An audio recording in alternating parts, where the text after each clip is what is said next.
तो इस कहानी की शुरुआत होते हुए हमें कुछ घोड़ों को दिखाया जाता है जो कि एक बर्फीली रास्ते से किसी तरफ जा रहे होते हैं।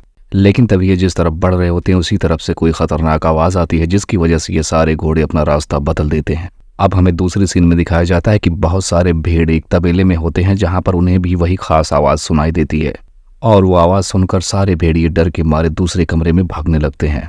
और इसी वक्त हम देखते हैं कि इतने में एक भेड़ जो कि प्रेग्नेंट होती है वो भाग नहीं पाती और वो आराम आराम से जा रही होती है जिसकी वजह से वो आराम से जमीन पर बेहोश हो जाती है। अब इसके बाद हमें मारिया और एंगवार्ड को दिखाया जाता है और ये दोनों एक कपल होते हैं और इनका फॉर्म भी इन्हीं का था। हम जान पाते हैं कि ये लोग यहीं पर रहते और ये सारे जानवर इन्हीं के थे।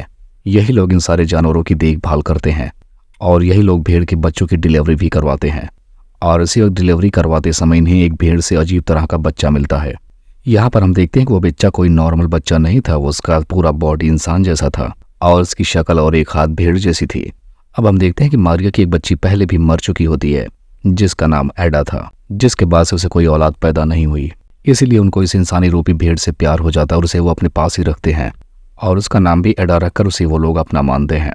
लेकिन तभी हम देखते हैं कि उस भेड़ की माँ अगली ही सुबह उनकी खिड़की के पास आकर शोरगुल करना शुरू कर देती है।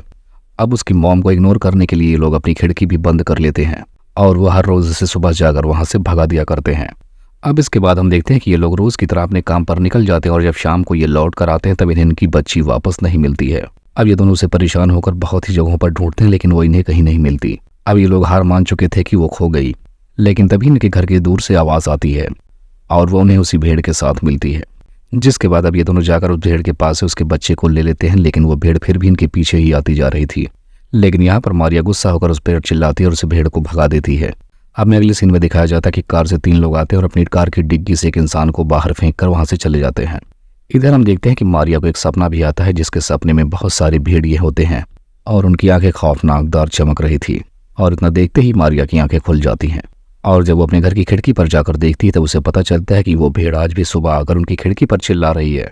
अब इस बात पर आज मारिया को काफी ज्यादा गुस्सा आता है और वो बाहर गन लेकर जाती है, उस भेड़िए को शूट कर देती है और वो पास में ही पड़े गड्ढे को खोद कर उसे वहीं पर दफना देती है।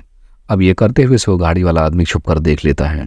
अब दूसरे दिन हमें पता चलता है कि वो गाड़ी वाला आदमी एंगवार का भाई पीटर होता है जो कि इनके पास रुकने के लिए आया था। यहाँ पर वो पहले ही दिन उस बच्ची को देखने के बाद काफी हैरान और परेशान रह जाता है और वो यहाँ पर एडा को एक जानवर ही मानता है और यहाँ तक कि उसे एक दिन वो जानवरों की तरह घास भी खिला देता है। अब ऐसा करते हुए उसका भाई एंगवार उसे देख लेता है और काफी गुस्सा करता है। यहाँ पर उसका भाई उससे कहता है तुम यहाँ जितने दिन चाहो रह सकते हो लेकिन इस बच्चे के साथ खिलवाड़ मत करना क्योंकि वो हमारे लिए हमारी बेटी के बराबर है। अब अगले दिन हम देखते हैं कि वो मारिया के साथ फ्लर्ट करता है और उसके साथ फिजिकल होने की कोशिश करता है और इनकी बातों से ऐसा पता चलता है कि इनका पहले भी अफेयर रह चुका है। लेकिन मारिया वो सब कुछ भूलकर अपने हस्बैंड के साथ अब अपनी लाइफ जी रही होती है और यही बात पीटर से बर्दाश्त नहीं होती। जिसके बाद वो सुबह ही एडा को उसके घर से निकालकर मारने के इरादे से उसे जंगल की तरफ लेकर जाने लगता है। लेकिन जब वो एडा की नजरों से अपनी नजरों को मिलाता है तब उसे शूट नहीं कर पाता है और इसी वक्त उसका दिल बदल जाता है और वो इस हकीकत को एक्सेप्ट कर लेता है और अब वो एडा के साथ खुशी खुशी रहने लगता है। अब अगली सुबह हम देखते हैं कि पीटर एडा को अपने साथ मछली के शिकार पर निकल जाता है और इधर हम देखते हैं कि एंगवार और मारिया दोनों एक दूसरे के साथ इंटीमेट हो रहे होते हैं। अब वापसी टाइम में वो ट्रैक्टर खराब हो जाता है जिस पर पीटर गया होता है, लेकिन वो उस ट्रैक्टर को बीच रास्ते में छोड़कर पैदल ही घर वापस आ जाता है और घर आने के बाद उसका मूड काफी खराब होता है क्योंकि वो काफी रास्ता पैदल आया था। जिसके बाद उसका भाई एंगवार उसे शराब ऑफर करता है ताकि उसका कुछ मूड ठीक हो जाए।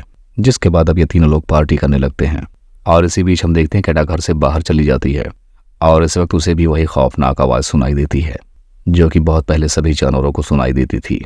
यहाँ पर उनका कुत्ता भी होता है जो उसी आवाज की तरफ भागने लगता है, लेकिन उसी वक्त उसे कोई मार देता है। जिसके बाद एडा भागते हुए घर के अंदर आती है और क्वार के पास जाकर सो जाती है। बाहर हम देखते हैं कि पीटर नशे में फिर से मारिया के साथ इंटीमेट होने की कोशिश करता है और अब वो उसके मना करने के बाद उसे ब्लैकमेल करने की कोशिश करने लगता है। यहाँ पर वो कहता है कि एडा को पता है कि उसकी माँ को तुमने मार दिया है। अब ऐसी खबर सुनने के बाद वो पीटर के साथ इंटीमेट होने का नाटक करने लगती है और फिर धोखे से उसे रूम में बंद कर देती है।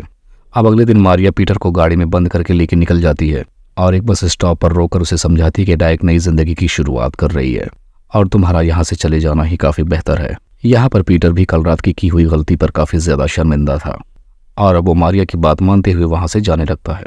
यहाँ पर मारिया उसे कुछ पैसे भी देती है जिसके बाद वो हंसते हुए उसे बाय करती है। अब दूसरी तरफ सुबह के टाइम एंगवार उठकर उसे ढूंढने लगता है, लेकिन उन दोनों के ना मिलने के बाद वो एडा के साथ ट्रैक्टर रिपेयर करवाने चला जाता है। लेकिन वहां से जाते टाइम पहले वो अपने कुत्ते को आवाज देता है, लेकिन उसका कुत्ता कहीं दिखाई नहीं देता। क्योंकि उसे नहीं पता था कि उसके कुत्ते को किसी ने मार दिया है। अब इसके बाद हम देखते हैं कि काफ़ी कोशिश करने के बाद भी उसका ट्रैक्टर नहीं बन पाता, जिसके बाद वो मछली के शिकार के लिए अड्डा के साथ निकल पड़ता है। अब दूसरी तरफ हम देखते हैं कि मारिया खुशी खुशी घर वापस आ रही होती है। अब वो भी घर आने के बाद देखती कि उसके घर पर कोई नहीं होता, जिसके बाद वो घबरा कर घर के बाहर आती है। तभी उसे एक गन शॉट की आवाज़ आती है, जिसके बाद वो घबरा कर उसी तरफ भागना शुरू कर देती है। और वहां पहुंचने के बाद वो देखती है कि गोली एंगवार को लगी होती है, वो अभी डायरेक्ट उसके गले में। और उसे मारने वाला कोई और नहीं बल्कि एडा का असली बाप होता है, जो कि बिल्कुल उसी की तरह दिखने वाला था, आधा इंसान आधा जानवर। और यहाँ पर हम जान पाते कि उसी ने कुत्ते को भी मारा था, और ये उसी की आवाज़ थी जो सारे जानवरों को सुनाकर डरा दिया करता था। यहाँ पर वो उसे मारकर एडा को ना चाहते हुए भी उसके अपने साथ लेकर जाता है। यहाँ पर एडा एंगवार को इस हाल में देखकर काफ़ी रो रही होती है, लेकिन वो उसे अपने साथ लेकर पहाड़ों की तरफ, जहाँ पर इंसान नहीं होते, उसी तरफ जाने लगता है। अब एंगवार मारिया को देखने के बाद उसकी बाहों में ही दम तोड़ देता है। और इसी को दिखाते हुए इस मूवी का यहीं पर एंड हो जाता है।